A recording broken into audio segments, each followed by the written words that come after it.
Kind of narrow. Yeah. They're not here yet. They went to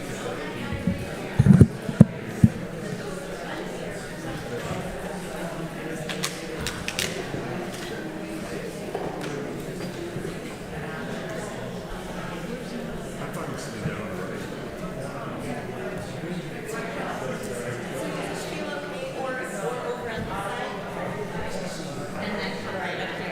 We're not since we're not speakers are speakers are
Good afternoon.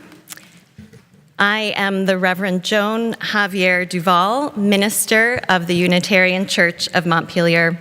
I offer you a warm welcome, whether you are here in the sanctuary or joining via our live stream. We gather this afternoon to mourn the death and to celebrate the life of Richard Jenney, known to us as Dick. As friends, family, neighbors, fellow church members, and as members of the many circles of Dick's life, we are brought together by the spirit of this remarkable man. It is a testimony of a life well lived with integrity and love that each of you is here today with memories and stories and a knowledge that life has been so much richer and more joyful because of this one human life. As we gather, we acknowledge Dick's family that is present in the sanctuary this afternoon, his wife Judy and Judy's son Chris, Dick's daughter Karen, brother Peter and his wife Michelle, Peter's children Leah and Peter, sister Betsy and her husband Martin, and their children Becky and Warren. And there are many family members who are not present this afternoon who we acknowledge and bring into our hearts and minds. Dick's sons David and Thomas, David, Tom, and Karen's mother and Dick's first wife, Josephine, daughter-in-law Helen, who's married to Tom, and grandchildren Nicholas and Allison, Allison's husband Garrett, and Dick's great-grandchild Wyatt. To all of Dick's family, our hearts are with you in this time of loss. In this time of remembrance and celebration, we are invited to attend to life's most difficult spiritual work. Facing the loss of a loved one is mysterious and challenging.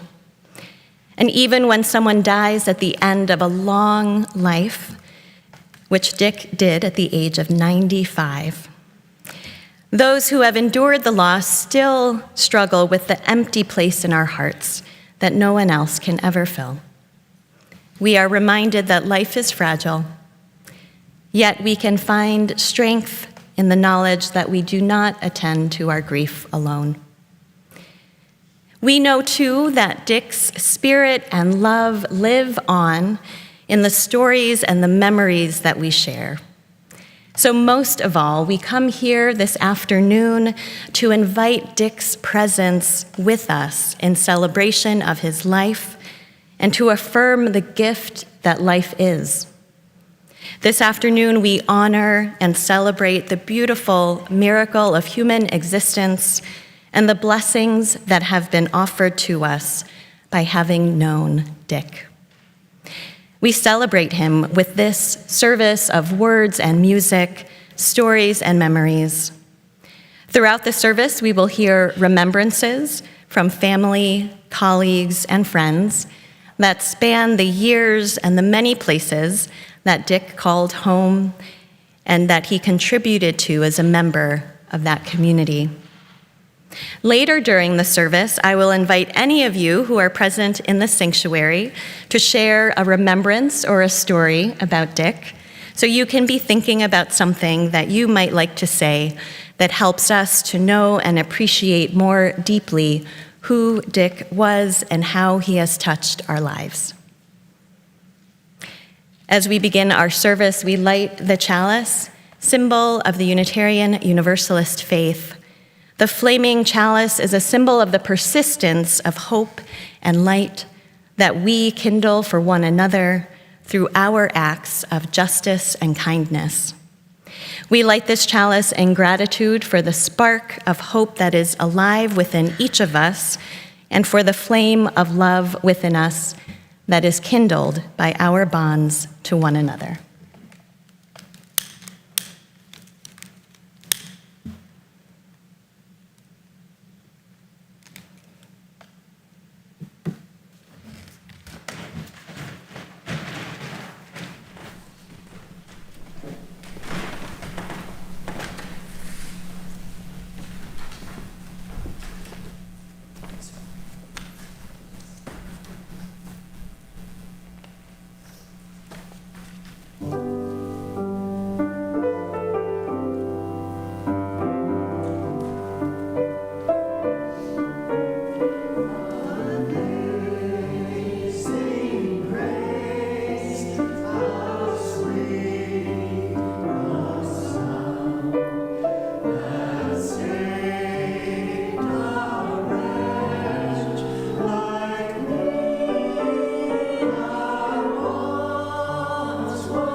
And we will now hear from Dick's daughter Karen, followed by brother Peter.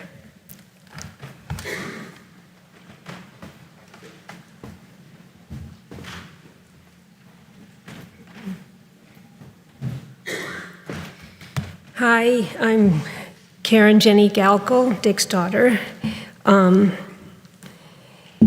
In this church on Sunday, February 26, 2017, Dad read a piece he wrote to the congregation.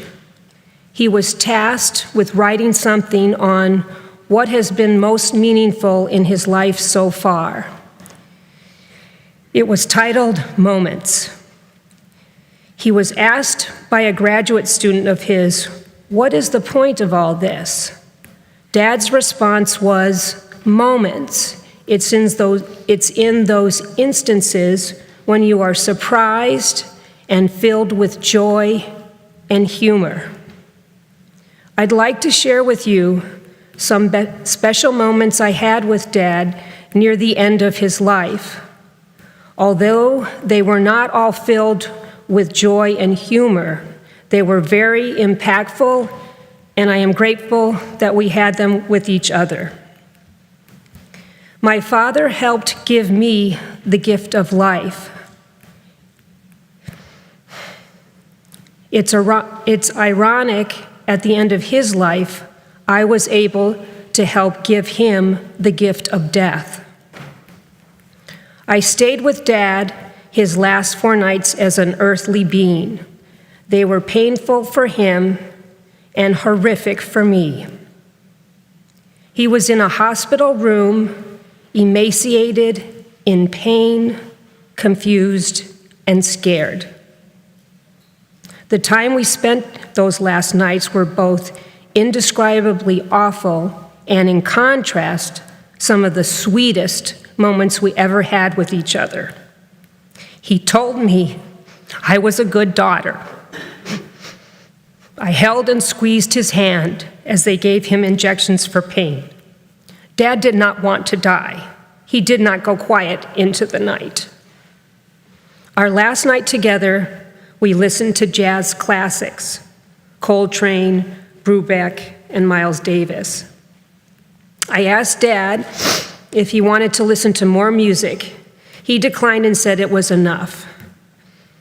For whatever reason, I started humming a song from our past. Well, well, well. It's a Gibson and Camp favorite from my childhood. I'm no singer, but felt compelled to sing to him. It seemed to bring us both peace. He smiled and graciously accepted my gift to him. Later that last night, Dad called out my name in a sing-songy way. He said, "Karen, Karen," and I responded calling out, "Dad, Dad," in the same manner. We did this several times and then both laughed. He told me he was scared. I told him Mom would be there. He smiled. Loved ones surrounded Dad as he crossed over. I was fortunate to be one of them, by his side, holding his hand, watching him take his final breaths. Peace be with you, Daddy, and also with me. Thank you.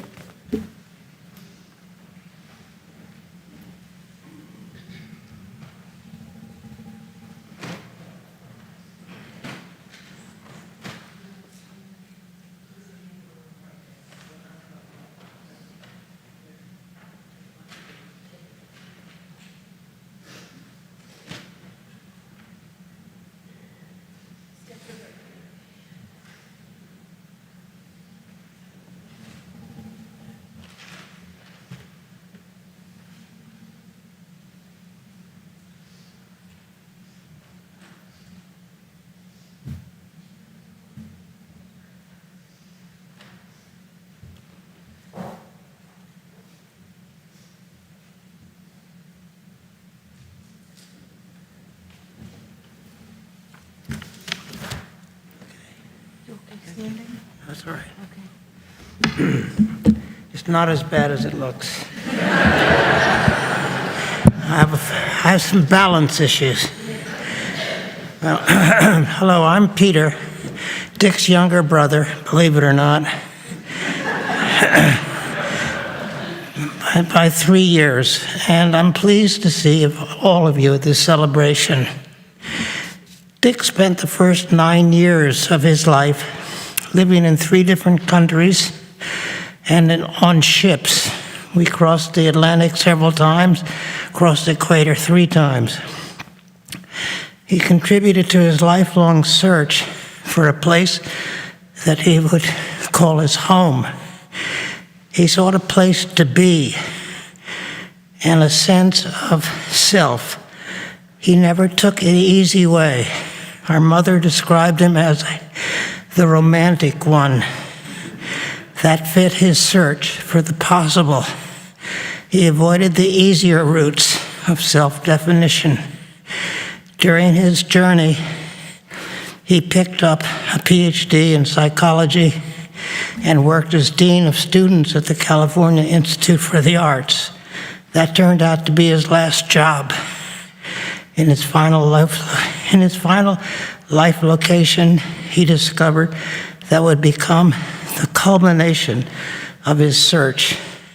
In Calais, Vermont, he formed friendships and attachments that permitted him to be self-expressive, relevant, and ultimately happy. Vermont became a home for Dick to be himself. Many of his family from near and far are here today to share a farewell with his Vermont family and his friends and colleagues. Nice to be here with you.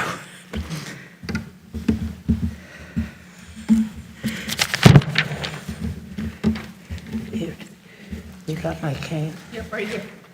Okay, take that paper, please.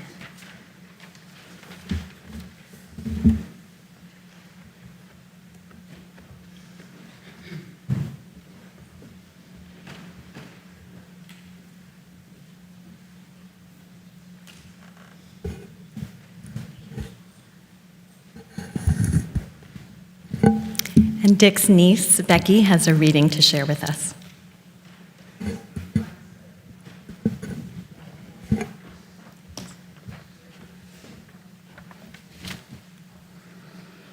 Nice to see so many people here.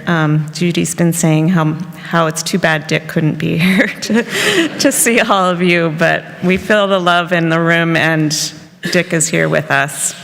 This is a poem I heard a couple weeks ago in a friend's meeting, and it really spoke to me, and so I'm bringing it to you all here. It's called Epitaph by Merritt Malloy. When I die, give what's left of me away to children and old men that wait to die. And if you need to cry, cry for your brother walking the street beside you. And when you need me, put your arms around anyone and give them what you need to give to me.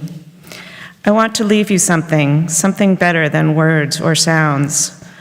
Look for me in the people I've known or loved. And if you cannot give me away, at least let me live on in your eyes and not on your mind. You can love me most by letting hands touch hands, by letting bodies touch bodies, and by letting go of children that need to be free. Love doesn't die, people do. So when all that's left of me is love, give me away. I'll see you at home in the earth.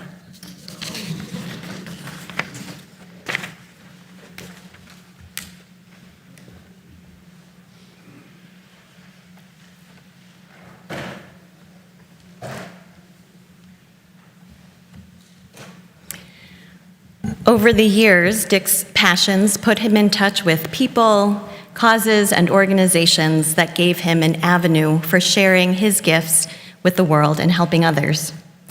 This first remembrance is from Yvonne Guy, a good friend of Dick's and a former colleague from Cal Arts. Yvonne is not able to be here in person, and so I will share her words with you. I first met Dick Jenney when he interviewed me in 1982 for a temporary counseling position at Cal Arts. The job sounded interesting, and I immediately liked Dick with his sense of humor and enthusiasm for life. But the 30-mile commute to work was intimidating to me. 3 freeways were involved, the 10, the 405, the 5. And when you landed in Valencia, it felt as though you were in another country, Utah, maybe. But the temporary position became permanent, and around 1984, when Dick and Judy moved to the west side of Los Angeles, just a mile or so from our house, Dick and I started to carpool. Our carpool adventure could have rivaled carpool karaoke with James Corden. We never turned on the radio because we had so much to talk about. This is where I discovered one of Dick's most endearing qualities, his attention to the details of life. When he asked how the previous evening at our house had gone, he wanted to know everything. What did you have for dinner? How did you prepare that? Where did you find that recipe? His focus made you feel special, important, significant.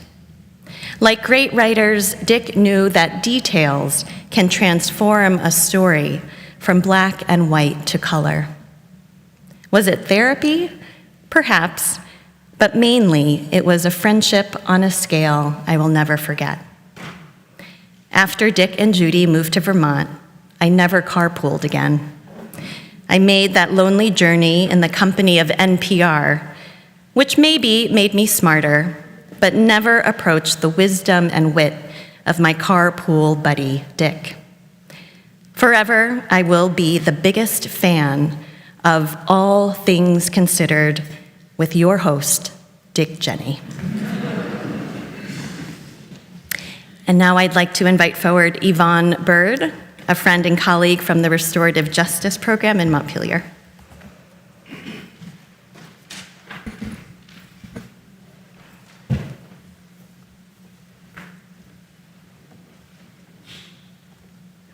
Well, I'm just amazed that Dick had 2 friends named Yvonne, who's also a big fan. I got to spend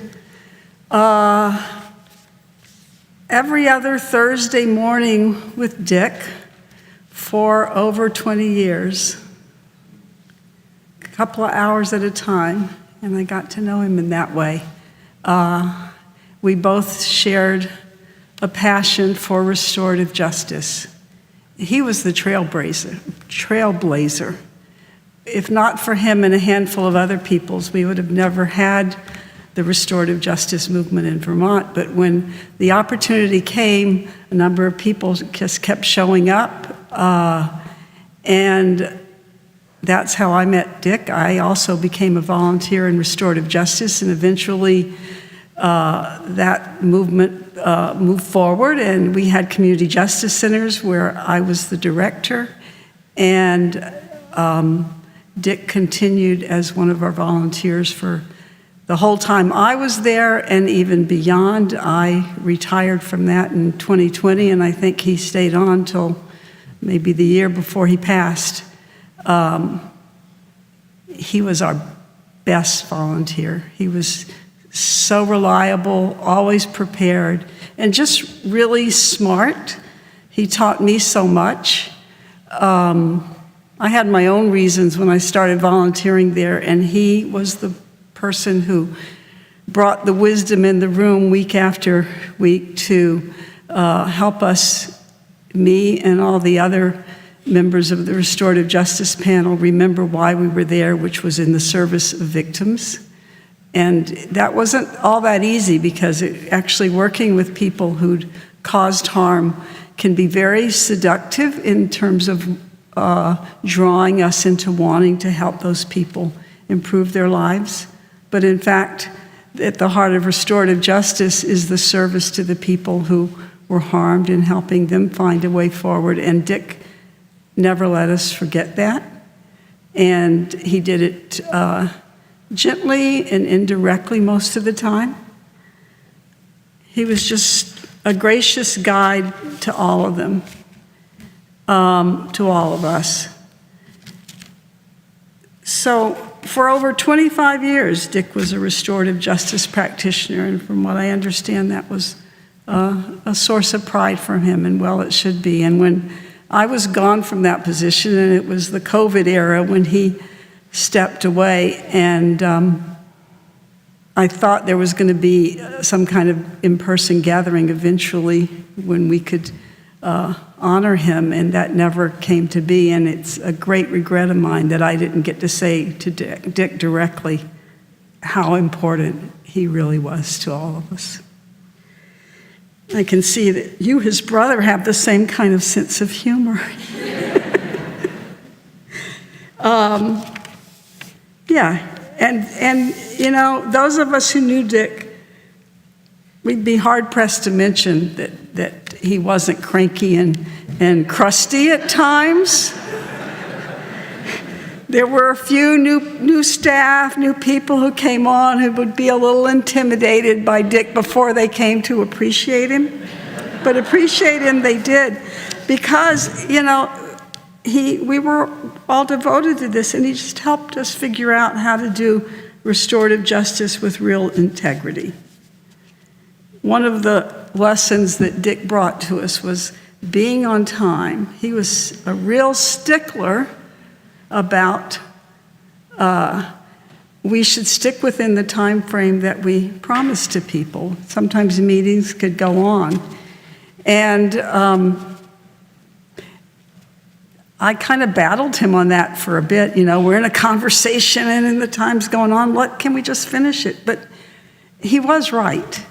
And he made me be better at this, and all of us. So I appreciate that he stuck with us and kept pushing us in that way. And then there was, I'm going to say this. He really was not only an advocate for paying attention to the people who'd been harmed by offending, but also he was a real stickler for supporting accountability. And he definitely scolded us if he perceived us acting like therapists or social workers. And again, I thank him for keeping us honest. So when Dick passed, I sent out an email to the people, and there were many of them from my days at the Community Justice Center, people who I knew would remember Dick, who had worked alongside him. And I got some answers that in email form that I found last night, and I want to share. One of the women who was on the panel with him wrote, "I admired his intelligence, empathy toward folks served by the center, and his often creative approach to resolving the many complicated situations/issues our particular panel face when considering individual cases, people, lives. He served a greater good and was clearly dedicated to justice in the community he lived in and served." From our police chief, from years past, not the current one, he wrote, "Always know that you and all the RJ folks have had a profound impact on me, which influenced my philosophy on policing and community safety." Another volunteer, "I did have the opportunity to serve on a restorative justice panel with Dick a few times. He was a role model for staying involved and helpful to the end." Another volunteer said, "When I think of the interactions I had with Dick, I have to smile. It gave me great pleasure to make Dick laugh, gently teasing him about his crankiness. I see him laughing as I write this, so thank you for that too." Someone else who wrote, "Dick was kind, thought-provoking, and a lot of other great things. It was a privilege to get to work with him." And then another volunteer who sums it up pretty well. "I served for a decade with Dick, and I consider him one of my mentors. When I learned that in his earlier years he had worked with the great humanistic psychologist Carl Rogers, a lot of pieces fell into place concerning how Dick approached the work and the world. Dick embodied Rogers' practice of unconditional positive regard, which is the practice of accepting a person without negative judgment of a person's basic worth. Of course, restorative justice work is based on this principle, among others, which is what gives people the opportunity to reflect thoughtfully on their actions and experiences. Dick modeled this principle of unconditional positive regard over and over again, and I am richer for the opportunity to have worked with him. The other thing I would share, which I really only knew Dick in the context of the work with the Restorative Justice Panel and our every other Thursday mornings. But early on when I knew him, in the first few years, I was going through some hard times and getting divorced. And what I remember is how very kind Dick was to me. We used to go out to La Brioche after meetings, and there were a couple of times when it was just him and me, and he just listened, and he gave me a book to read. I have no recollection of what it was, because I think it's true that that saying about how we don't necessarily remember what people say or do, but we remember how they make us feel. And he really helped me.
In 1989, Dick and Judy moved to Vermont. Retired from academia, Dick made many friends through his involvement with Life in Calais, the Green Mountain Film Festival, and this church, which Dick was an active member of for nearly 40 years. We will hear now from friend and neighbor Janet Ansell, followed by friend and co-conspirator on the Green Mountain Film Festival, Rick Winston, and then friend and fellow church member Hugo Liepman.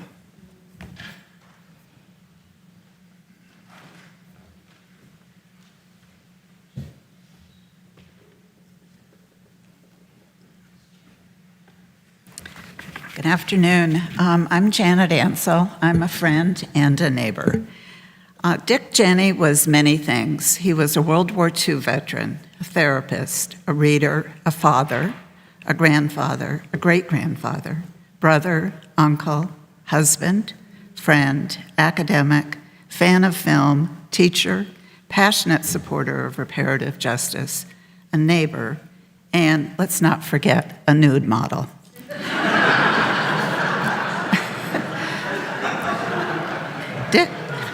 Dick was already in his mid-70s when I moved back to Calais, and I found myself living next door to him and Judy.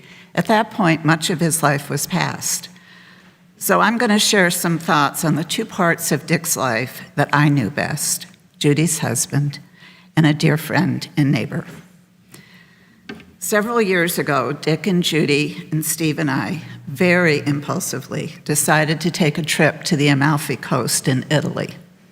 Dick was already well into his 80s at that point, and I think he was a little dubious about this idea. But because there was some kind of travel deal that was completely irresistible, he went along with it. The Amalfi Coast. I remember countless profiteroles, which Steve and Dick seemed to find a great source of amusement. A terrifying drive down the Amalfi coastline in a rented car, barely missing a large bus on one side, and a drop-off on the other. A visit to the ruins of Pompeii, many absolutely wonderful, and a few not-so-wonderful meals, just enough wine and good spirits to keep us all laughing. It was actually a lot of fun. But what I remember most about that trip was seeing Dick reach for Judy's hand as we walked along, as we explored the little towns along the Italian coastline. Shortly before he died, I had dinner with Dick and Judy and Dick's niece, Becky, and our conversation turned to that trip. We all laughed as we reminisced at all the silliness and laughter and adventure that we had had. But in my mind was that image of Dick and Judy walking along, holding hands, and their ease and comfort with one another. I never shared that image with Dick, or really with anybody until today. But it is, for me, a perfect picture of Dick and Judy together. Over the past 20 years, I enjoyed many dinners with Dick and Judy. Dick was a true conversationalist, and he was endlessly curious and insightful. Occasionally cranky, it's true. Although, to be honest, he was very rarely cranky with me. Over the years, we had many robust conversations about politics and world affairs and books we'd been reading and shows we were watching. In recent years, though, starting with the pandemic and all the isolation that went along with it, Dick's conversation more often turned to his community, and particularly his Calais neighborhood, this church, and Seasoned Souls. His conversation became more local, less global. Although I will say, as a slight digression, that I can well imagine the conversation he and I might have about the most recent indictments. I often heard Dick say, we had no idea what we were getting when we moved here. We didn't know how lucky we were. The support and love that surrounded him and Judy were a source of genuine surprise for Dick, I think. And of course, great gratitude. I don't think Dick really knew how much he was loved, but as I look out here, I know that clearly he was. Thank you.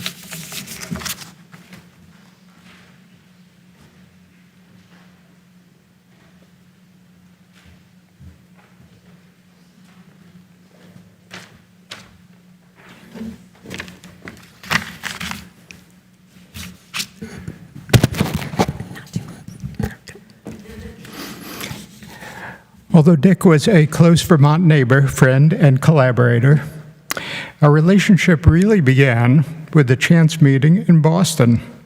Of course, standing in line for a movie. For several years, my wife Andrea and I had been going to the Boston Film Festival to scout films for the Savoy Theater. And one year, we recognized a familiar face standing in line. Say, isn't that guy one of the Savoy regulars? Well, it turns out that the Boston Film Festival was something that Dick did every year with his brother Peter. Soon we were greeting each other in Montpelier, and I discovered, I don't remember how, that amazingly, we shared a connection through the Mudd and, by extension, the Jenney family compound at Whitten Pond in New Hampshire. Thanks to a childhood friend, I had made several trips to that gorgeous spot and often spent the night in a lean-to that I discovered later had been built by Dick and his cousin Harvey sometime in the 1940s. So another mind-boggling connection was revealed years later, one that convinced me that Dick and I were meant to be in each other's lives. I was visiting my cousin Raquel Wood and her husband Frank in Minneapolis. Hanging on the wall there was the Quaker wedding contract signed by all the guests at Frank and Raquel's 1952 wedding at the Friends Meeting House in Haverford, Pennsylvania. I loved to, every time I visited my cousins, I would just love to look at this contract just to see my parents' and my grandparents' names there. So I looked again, but this time I noticed something else. Above my grandparents' signatures were, wait, Richard and Tina Jenney? How could that be? Well, it turns out that Dick's mother, Tina, was the assistant teacher in my cousin Raquel's third grade classroom at the Friends Elementary School in Haverford. So one could guess that the close connection that Dick and I formed over movies had something of an air of inevitability. When the Green Mountain Film Festival was in its second year, in 2001, Dick was a natural candidate for recruitment for what we called our Operations, or OPS, committee. He devoted himself to the festival each year, watching many films for the screening committee, and making insightful suggestions about how to improve the festival each year. He loved participating in our post-festival dinners and retreats, and often said how the Savoy and the Green Mountain Film Festival gave him a renewed sense of purpose and a deep feeling of community in his retirement years. Dick brought vitality, humor, and bonhomie to our planning meetings, and an unquestioning devotion to the success of the festival. I didn't know much about Dick's prior professional life in those days, but it was no surprise to learn that he knew quite a bit about group dynamics and what makes an organization function well. Soon we were traveling to other film festivals together, and it was at the Lake Placid Film Festival that we got to know Judy and Karen. Relationships that deepened as we went to Montreal for several years running, both the Festival du Monde in September and the Cinemania Festival in November. He loved our dinner time, post-mortems on what we had just seen, enjoyed the company of his fellow film buffs.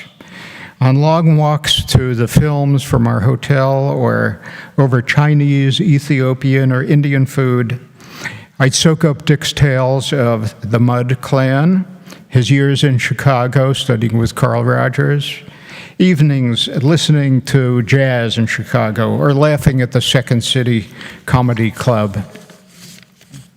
Closer to home, Dick and Judy encouraged me to start a monthly film series at the Maple Corner Community Center, and then helped program, fundraise, and publicize the series. Dick's only concession to advancing age was his request that somebody else please put out the cumbersome traffic cones. So Andrea and I will miss his keen intelligence, his irreverent humor, and his generosity. We feel privileged to have counted ourselves among his friends.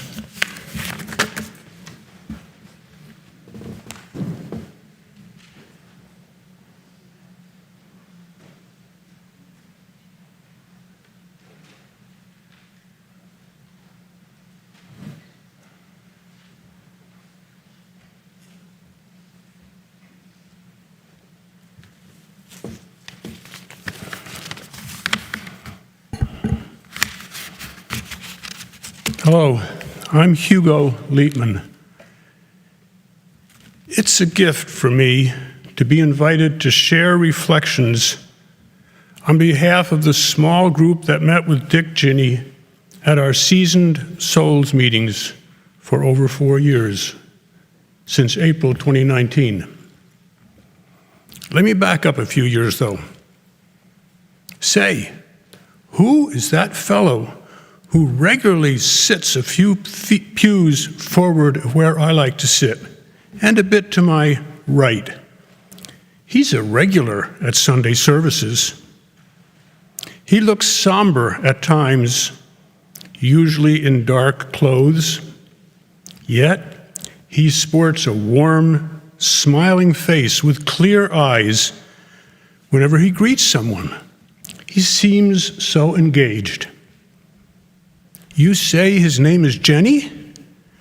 That's the name of one of the law partners at the firm where I was a rookie long years ago. I want to meet that fellow. I soon did meet Dick Jenney, such a friendly, engaging human. Dick was a spark plug with a few others in launching the Seasoned Souls groups here at UCM. Most of us are 70, 80, or beyond like Dick.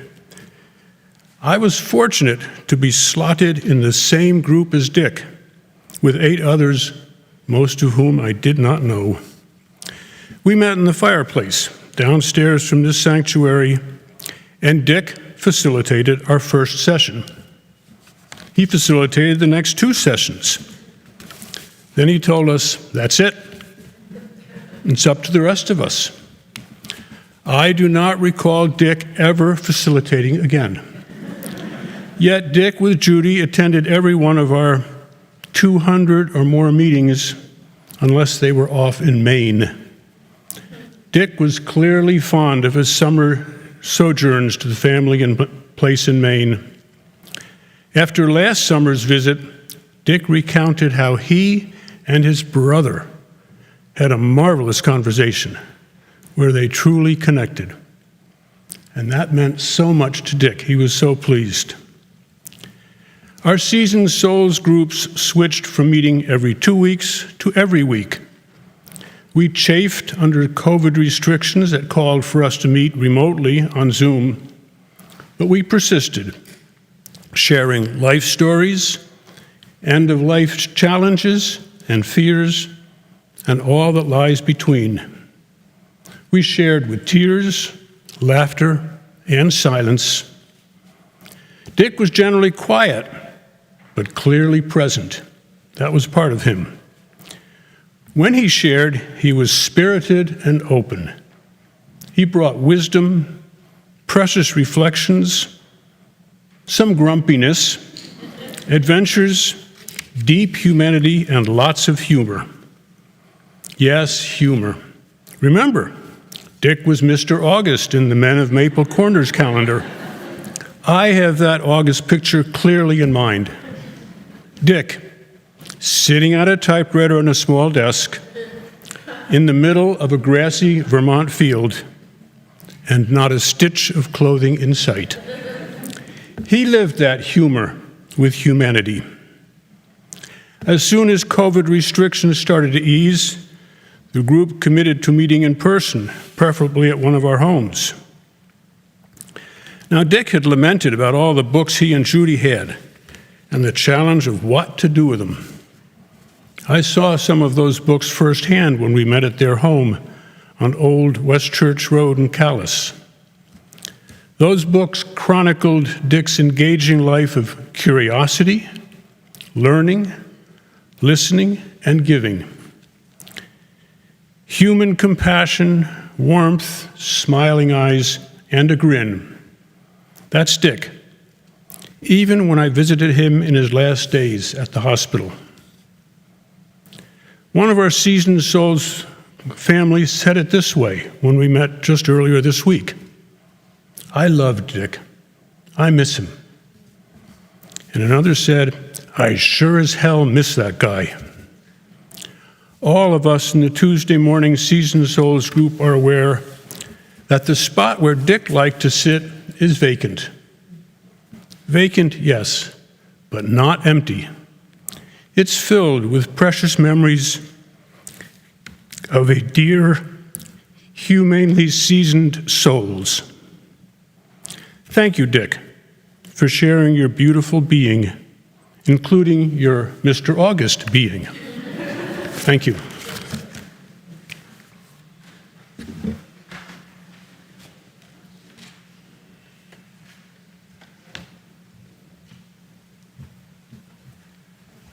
And we now open a time for you to share your stories and memories of Dick. It is through these stories, these reminders of how Dick has been a part of our lives, that he lives on, and that we remember all that was good and true and multifaceted about his life. By speaking of these qualities that we treasure in Dick, those qualities endure and grow in us. So you are invited now to share a story or a memory of Dick if you are so moved. I invite you to please come up to the pulpit and use the microphone so that all can hear. And if there is silence between speakers, we can offer gratitude in that time for all that Dick has offered to us through his life. So as you're moved, you're welcome to come forward.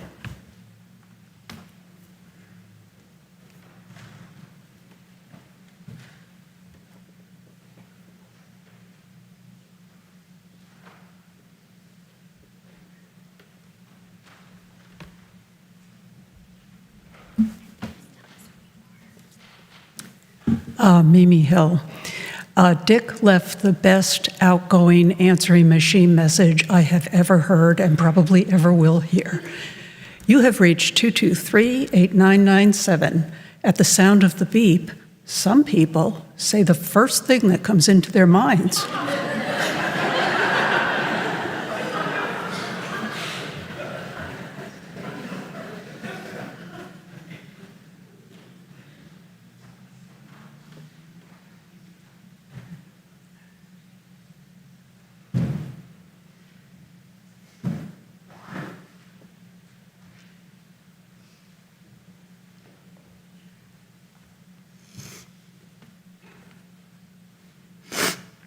Hi, everyone. I am Judy's son, Chris. I was raised by a wonderful adopted family, and I didn't know who my mother was until 2012. That's when I met Judy and Dick. One of Dick's first questions learning that he was gaining an adult stepson was Mac or PC?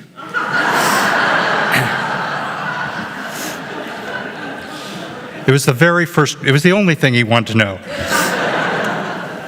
He was Mac, I was PC. There are some people, when you meet them, you know you're going to remember them forever. And he was that for me. He was welcoming, kind, smart, funny, and most of all, he had this big grin. And I loved making him laugh. I loved it. It was such a reward to see his grin. We started making each other laugh the first day we met. And within a couple of hours, Dick told me a story that I reminded him of Judy's dad, the grandfather I never met. He loved telling this story. Judy's dad's name was Pete. He said he was a man who liked to laugh. He would sit back and really laugh. And he recalled early on trying to make a good impression on Pete by attempting to fly a kite at a beach. Dick failed. He failed to the point that he fell down. And Pete roared with laughter. He said, "The guy's a PhD and he can't fly a kite." Judy says she thinks her dad loved Dick forever after that. Dick always recalled that story with his big, wonderful grin. And I am thankful that Dick helped me make that important connection with my grandfather. And I'm thankful for all the times Dick and I spent laughing together.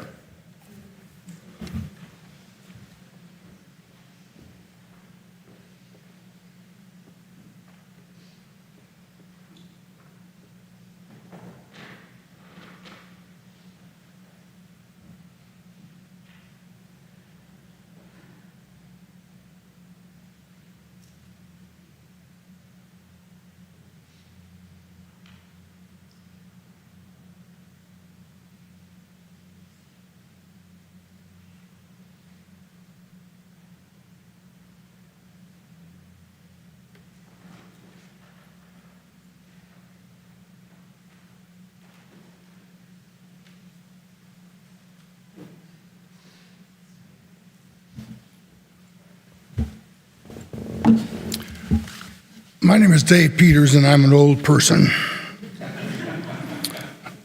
I think the term is seasoned souls. Dick used to refer to us as seasoning souls. That makes me a bit of a curmudgeon. I don't know who wrote this wonderful program, but I don't remember Dick talking about, quote, where is it in here? Young man served in World War II in the Philippines. My recollection is that as World War II was ending, Dick was on a ship sailing to the Philippines.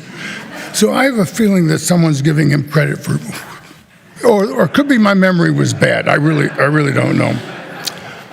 So, well over 60, about 61 years ago, I was in a graduate class in counseling, University of Rochester. And the Greek god of counseling at that time was Carl Rogers. I had no clue that some 55 years later, I would become a very, very dear friend and admirer and lover of Carl Rogers' graduate student. Dick was with him for 3 years, if I recall correctly. And it just blows my mind that Dick went on to become a dean of students, as was I. Dick went on to make a significant impact in restorative justice. I was not nearly as significant, but was involved with restorative justice. The many things that we had in common. The only thing that I can recall that we did not have in common was that I was never given the opportunity to stand naked in front of a canoe in Calais. So I'm going to miss Dick. All of us in the Seasoned Souls group that knew and loved him, met with him, and Judy's here someplace. There she is. We're going to miss that old guy. And we're better people for having spent time with him. He was a great guy.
Let us take a moment to allow these memories, those spoken aloud and those held in the silence of our hearts, to settle in and to feel Dick's presence among us in spirit. This is him. He's on cue with this.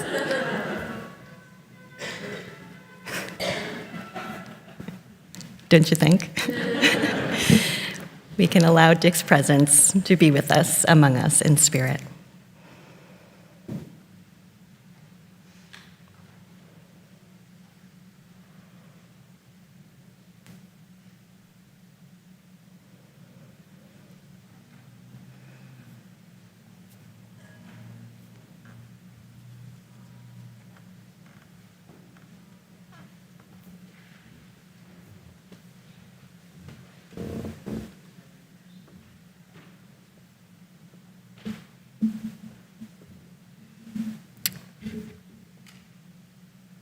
We've had the opportunity to remember and celebrate Dick's life, his humor, the way that he affected us. I'd like to now share a chant and have a few moments of silence and invite you during this time to wish well his continuing energy. However that energy continues, as it continues now through us, as it continues perhaps with loved ones who have passed, as it continues perhaps reborn in some new form, as it continues through earth and sky and rain. So I'm going to do a brief chant that's on the embodiment of compassion. And we did sometimes go to Dick and Judy's house for a home blessing. I'm not sure Dick was so interested in the Japanese chanting, truthfully. But at the same time, I know that he appreciated the blessing there in the home, and he appreciated the tea and laughter afterwards.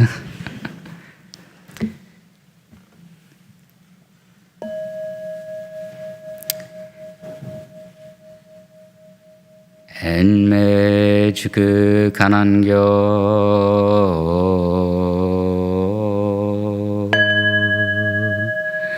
간제온 나무 버츠요 버츠엔 버츠엔 북버서엔 조라크가 조천엔 간제온 보낸 간제온 낸낸 주신기 낸낸 프리신.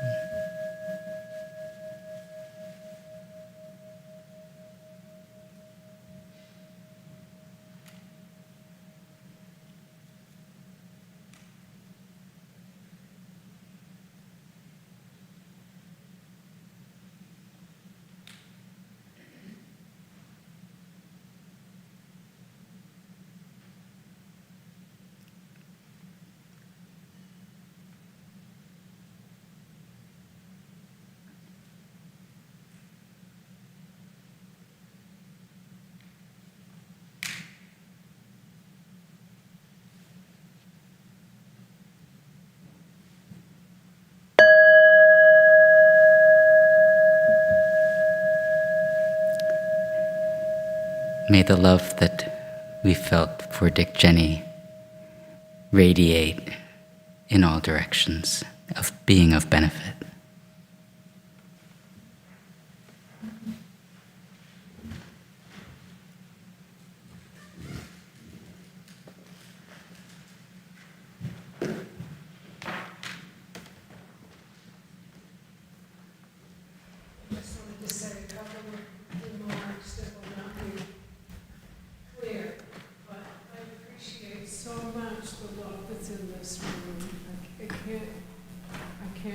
Articulate it, but I feel it, and I've never felt anything so beautiful. So thank you all.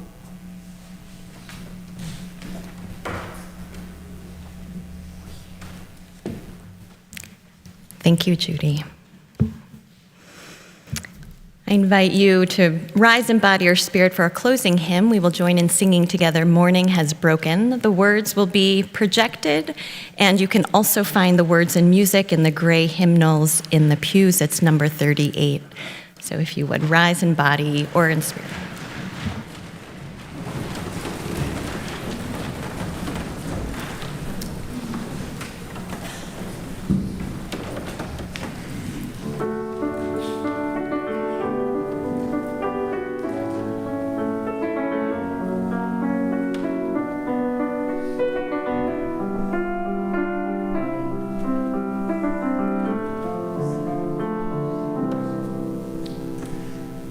Morning has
The poet May Sarton has written, "I would like to believe when I die that I have given myself away like a tree that sows seeds every spring and never counts the loss, because it is not loss, it is adding to future life.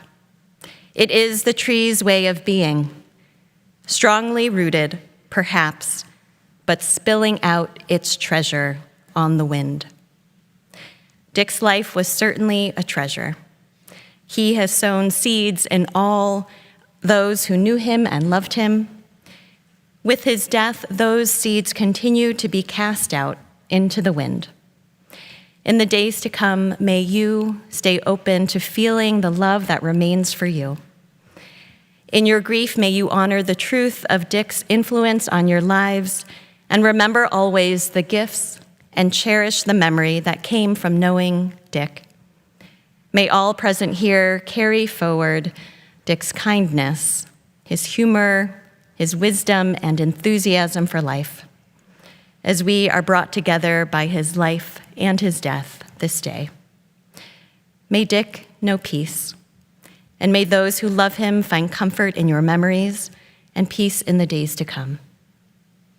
We now extinguish the flame of our chalice, carrying with us its warmth as we carry with us the spirit and the memory of Dick Jenney.